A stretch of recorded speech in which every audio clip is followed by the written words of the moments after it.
Can you guys hear me in the back okay? Alright. I'm going to talk about 3 topics today.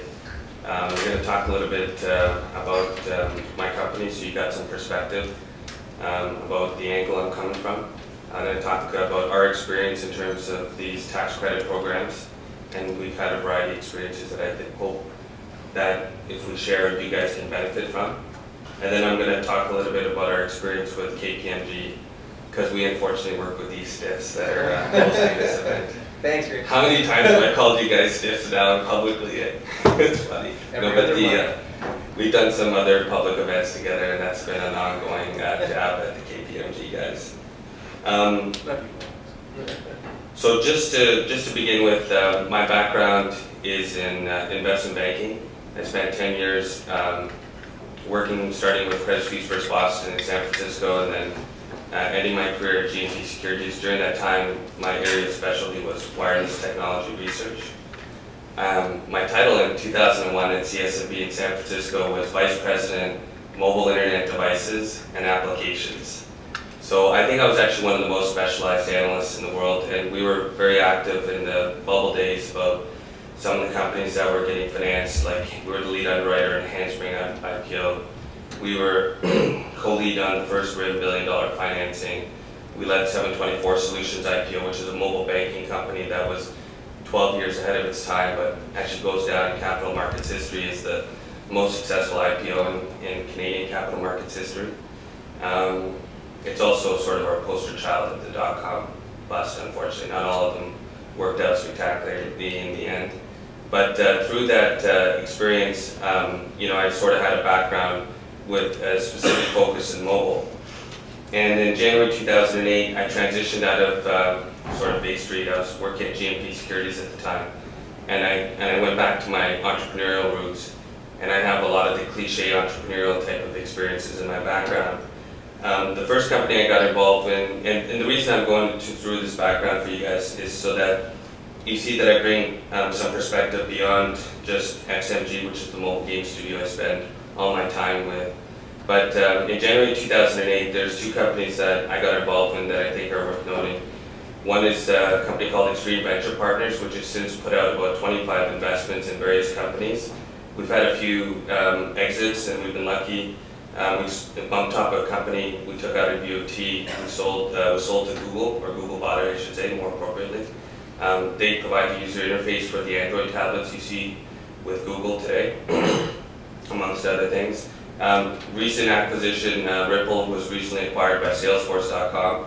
There's a Waterloo-based company we funded, all of them in the very early stages, called J2Play, which was acquired by Electronic Arts. Some of the companies that we've started up have gotten big financing.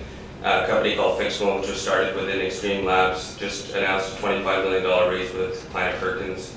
Contagion, a company that continues to exist within our building and whatnot, and we were involved heavily in the startup. Just announced about $14 million financing just around the same time that Fixmo announced just a few weeks ago. All told, there's about 600 people in downtown Toronto here at King & Yonge, and they're all software engineers that might have otherwise gone down to the valley that are working within this hive environment, if you will. And so, I'm going to also bring to you the perspective of that experience. And Extreme Labs is become one of the largest mobile app developers in the world. It has about 190 people or so. We built the mobile app for Groupon. To give you an example, the BBM music player, we built that for RIM, and amongst some other high-profile apps like Dictionary.com and so on and so forth. About 300 million downloads in total at Extreme Labs and counting. So some really good experience in the mobile ecosystem. 2 years ago, I started up a company called XMG. It was more of a startup for fun and for my heart rather than Extreme Labs and EVP, which were more sort of carefully mapped out.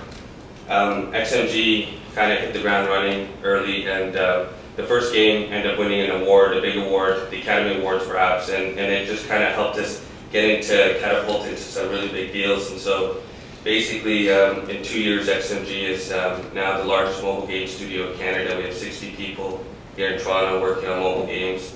We have 25 people in Pune, just 4 hours outside of Mumbai. Going to India this weekend, actually. working on games for us, and we've got 10 people working in Alberta studio, so we're just under 100 people now. And so I'm going to just show you guys a little bit, just a couple quick videos, and talk about our experience. This is our first game that we released called Drag Racer.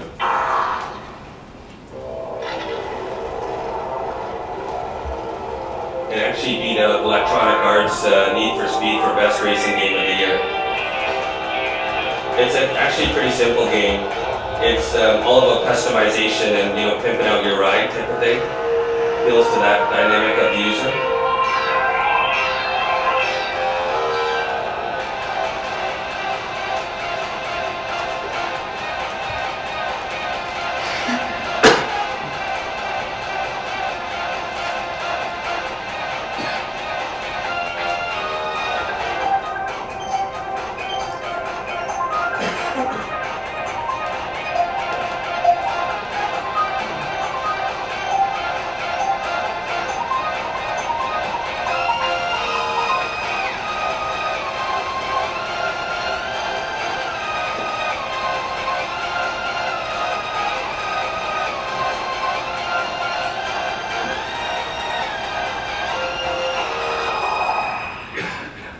So Drag Racer was one of our first games we put out, and I'm just going to show you a trailer for our most recent game that we put out.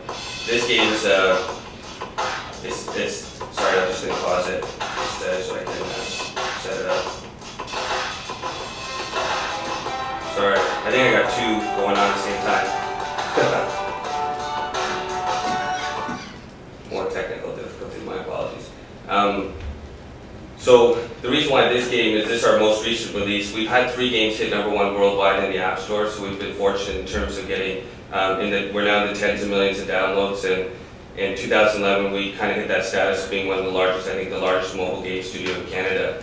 And now we're setting our stage on a more global basis, and we're trying to target hundreds of millions of installs at XMG. And this is our most recent game. We partnered with some local Canadian studios, and this is the world's first made-for-mobile television production. It's an entire season of episodes interspersed with gameplay and applications, and I'll just show you the video. It kind of does the best job of describing it.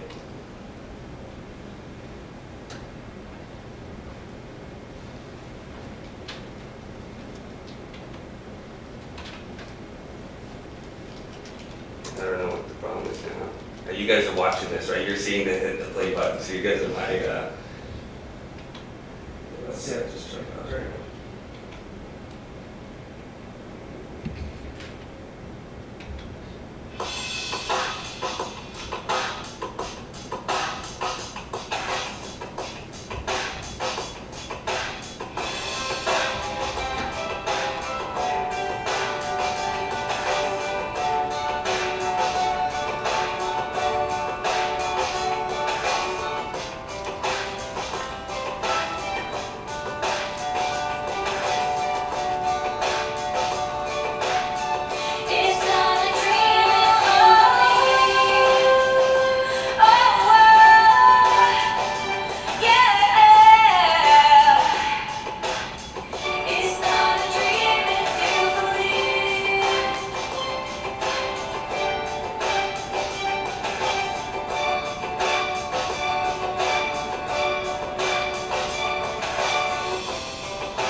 So we just released Totally Amped a couple of weeks ago into the App Store. And we'll see how it goes over the next few quarters or so. It'll be measured up in the fullness of time. I just want to switch gears now, and that's to give a little bit of background about how what the experience we've had in terms of tax credits. And there's a whole alphabet of tax credits. You saw up there, Alex, that one slide with all the bars and every single type of acronym. I want to just kind of focus you guys on the ones that we found that has worked really well for us. And we've been a real, I think, beneficiary of the tax credit regime that exists in this country. And before we begin, I just want to give our perspective on two of these tax credits. The first tax credit is the immediate tax credit that you heard the guys talk about.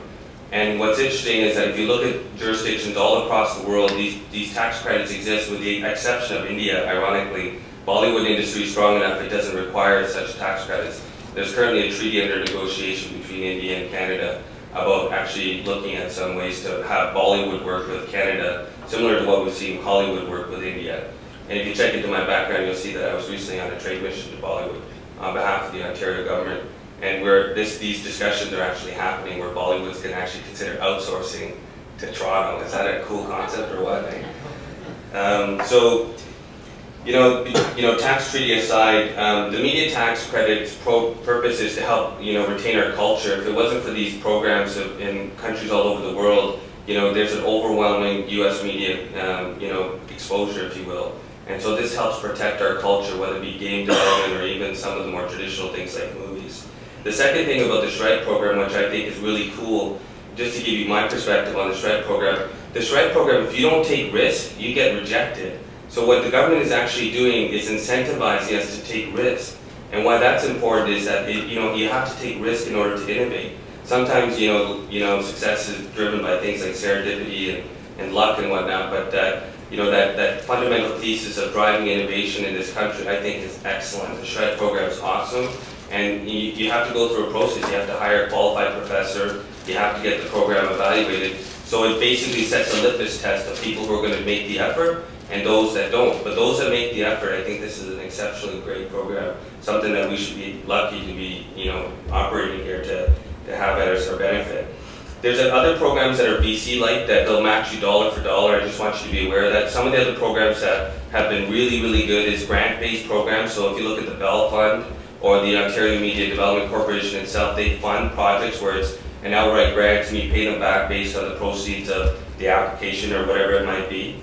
So there's also programs that exist, and I just want you guys again to be aware of them, that if you hire a co-op student, if you hire a new graduate, programs exist that actually give you an incentive to actually go out and take the risk and hire those types of students or just new grads. And our experience has been, and the programs that I mentioned has been very good, and I'd say that I have no complaints. And that's lead me to my concluding point in my discussion here, which has been our experience with KPMG, which, besides the fact they're kind of stiff, they have been very good professionals to work with. I think every company gets to a point when you want to professionalize your business. And that's when we turn to KPMG, and our experience has been excellent. Alex in particular is an exceptionally well-versed person in all the idiosyncrasies of the program. He's been our guy who's worked on our applications and whatnot. And I'd say that his professional services he's not paying me or kicking back anything or even asking me. He doesn't even, just to be clear, this is my genuine, this is what I really believe, and this is what I've told actually 10 people who asked me this question. I say that he knows his stuff and he's worth every single cent of whatever the questions might be about how the compensation arises. And know that there are cheaper alternatives to KPMG, right? I don't think KPMG is standing up here and saying we're the low-cost solution. I think they're the high-quality solution. And if you want to seek, at your earlier stage of your company and you want to seek a lower-cost alternative, you can actually go through the process yourself and file the application. But I think what happens is when these guys step in is when you look at your opportunity and cost of time in a startup situation, you turn to the professionals or you do it yourself. I think you can best make that judgment. So that's it for my discussion, and hopefully some of it was informative. Thank you.